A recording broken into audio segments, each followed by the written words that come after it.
اسرائیل کی جانب سے حماس کے رہنماؤں کو نشانہ بنانے کے لیے قطر کے دارالحکومت دوحہ میں کی گئی کارروائی پر عرب ممالک میں نہ صرف سرکاری بلکہ عوامی سطح پر شدید غم و غصے کا اظہار کیا جا رہا ہے۔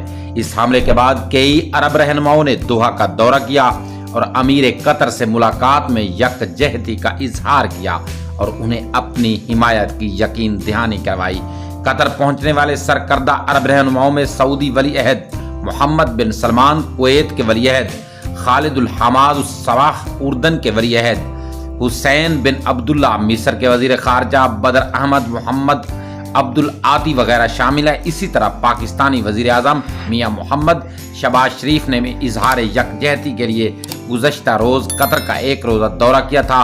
واضح رہے کہ اسرائیل نے منگل کے روز قطر کے دارالحکومت دوحہ میں حماس کے سینئر رہنماؤں پر حملہ کیا تھا۔ اسرائیلی فوج کا دعویٰ ہے کہ اس حملے میں 7 اکتوبر کے وحشیانہ قتل عام کے براہ راست ذمہ داران کو نشانہ بنایا گیا۔